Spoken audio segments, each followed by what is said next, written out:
They had been brought to St. Louis for what was called an athletics competition, but it was not part of the Olympics. The World's Fair was happening simultaneously, and the two men were there as part of an exhibit called Anthropology Days, in which indigenous people from each continent competed in events such as stone throwing and tree climbing for the amusement of white fairgoers. But 2 weeks after those events had concluded, and shortly before the two men began the long journey back to Africa, they were convinced by a fellow countryman who was entered into the Olympic marathon that they should sign up too. And so they did, and though they faced every hurdle from racism and misidentification to stray dogs and dehydration, the duo eventually became two of only 14 official finishers of that race. Today is Sunday, August 31st, 2025, and on this day in 1904, Tswana tribesmen Jan Mashiani and Taunyane departed St. Louis after having competed in the Olympic marathon the previous day. In this episode, we'll learn more about how Mashiani and Taunyane became the first Black athletes of any country to compete in the Games, what obstacles they overcame along the way, and why so much of their story remains shrouded in mystery. I'm your host, Running Up That Hillary, and you are listening to Today in Running History.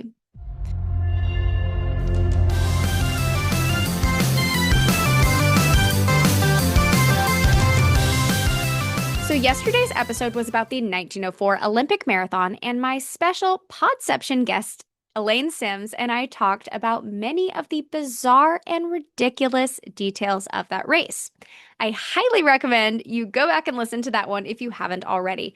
But basically, one man rode in a car for half the marathon, another guy found some rotten apples and had to nap away his tummy ache mid-race, and the guy who eventually won fueled with brandy and rat poison, causing him to stagger and hallucinate his way to victory.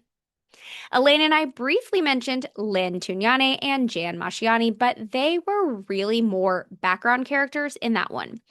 But I think that their story deserves its own attention and is an important piece of running history, so that is what we're going to talk about today. And honestly, I'm not entirely sure when their ship left America to head back to South Africa, but for the sake of this episode, we are going to assume that it happened the very next day, exactly 121 years ago today. I'm also going to give y'all a quick disclaimer that this next part is going to be incredibly complicated. I am by no means an expert in American history or American colonialism, and definitely not global colonialism. So if it sounds like I am summing things up too quickly, or skipping over portions of the story, or ignoring nuance, that's because I am. But I am going to do my best. The Tswana people are an ethnic group indigenous to southern Africa who have lived in the region that includes modern-day South Africa, Botswana, and Namibia for at least the last 1,500 years. In the 17th century, colonists from the Netherlands set up a shipping stop in what is now Cape Town so that ships sailing between Asia and Europe could restock. Over time, these Dutch settlers, who became known as the Boers, began taking over more and more of the region and clashing with indigenous populations. In the late 18th century, British colonists decided, as they typically did, that they wanted in on the settlement action. The Brits fought with the Boers over who should keep the stolen land, and indigenous populations were often caught in the crossfire. From 1899 to 1902, there was a war between the British Empire and the Boer republics about Great Britain's presence in and influence over the colonies in southern Africa.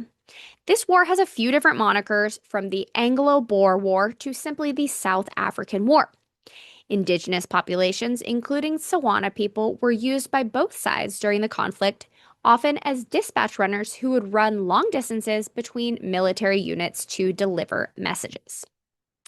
No written information exists about the lives of Taunyane and Jan Mashiani prior to this war, but both of these Tswana men served as dispatch runners, which was likely their first foray into distance running. Historians disagree on which side the two men served during that conflict, but regardless, they would have been tasked with maintaining a fast pace over long periods of time. When the World's Fair came to St. Louis, Missouri in 1904, the South African Boer War exhibition company decided they would attend and put on an exhibit to paint the Dutch side in a favorable light. Again, there are conflicting reports as to how exactly they recruited people to participate, so all we know for sure is that when the ship departed Cape Town on March 12, 1904, Lynn Taunyane and Jan Mashiani were among its passengers. So was Bertie Harris, a white Boer South African who was headed to St. Louis to compete in the Olympic marathon. After an undoubtedly long and arduous journey, the trio arrived in St. Louis. In June and July at the World's Fair, Mashiani and Taunyane acted in a dramatic recreation of one of the Anglo-Boer war battles and then competed in the, quote, athletic events for savages during Anthropology Days on August 11th and 12th. And let's talk about these competitions. They were about as terrible as you would expect. In a fabulous example proving that FU money is not a new concept, very rich, very white people from all around the world spent theirs on putting on events where the indigenous populations of colonized countries were pitted against each other in so-called athletic competitions. In terms of the respect shown for competitors, think cockfighting, but with humans instead of roosters. Because there was no actual violence, in some ways it was more like dog racing. But generally speaking, the people who race greyhounds take really good care of them, and that was not the case in this situation. Anyways, there were a few different events meant to show the athleticism of these so-called primitive people, from stone throwing and tree climbing, and then the final competition was a 1-mile race. Records are sparse, and Jan Mashiani is not listed as a competitor in that race by name, but it was recorded that Lynn Taunyane participated and led for most of that race. However, during the final stretch, he lost some ground because he kept looking back at the rest of the runners, and he ended up finishing third. Anthropology Days at the fair ended on August 12th, and by August 14th, it was reported that the two men, who were then incorrectly identified as Zulu rather than Tswana, would be competing in the marathon. One theory as to how the two got registered was that Bertie Harris, the white South African who had been on their same ship from Cape Town, watched them run the mile and decided to convince them to run the marathon with him. Regardless of who convinced them to register and why, on August 30th, 1904, Lynn Taunyane and Jan Mashiani joined Bertie Harris on the starting line for what we now know would turn out to be the most infamous and ridiculous marathon in Olympic history.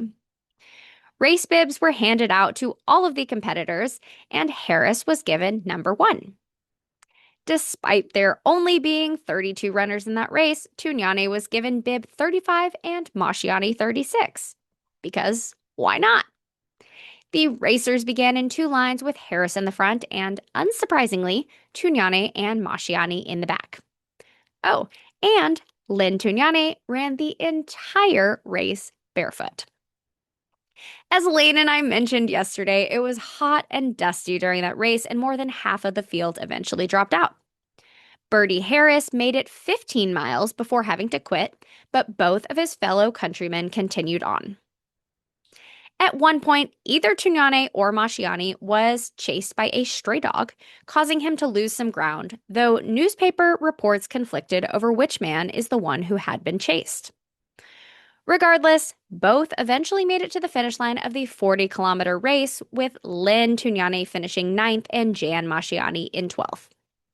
Taunyane and Mashiani were not only the first indigenous Africans to compete in the Olympics, they were also among the first Black track athletes at the Olympics from any country. Local Missourian and fellow 1904 Olympian George Powage became the first Black American Olympian at that same Games. And here is where things get even crazier. Taunyane and Mashiani were the only 2 Black South Africans to compete in the Olympics until 1992. 1992. South Africa sent some white athletes to every iteration of the game between 1904 and 1960, but in 1948, South Africa officially implemented their horrific system of racial segregation called apartheid. In 1962, as most of the rest of the world began making at least some progress in the areas of civil rights and racial justice, South Africa refused and was subsequently barred from competing at the Olympics. Again, I am simplifying things, but apartheid lasted in South Africa until the early 90s, so it was not until the 1992 Olympics in Barcelona when South Africa was allowed to participate again.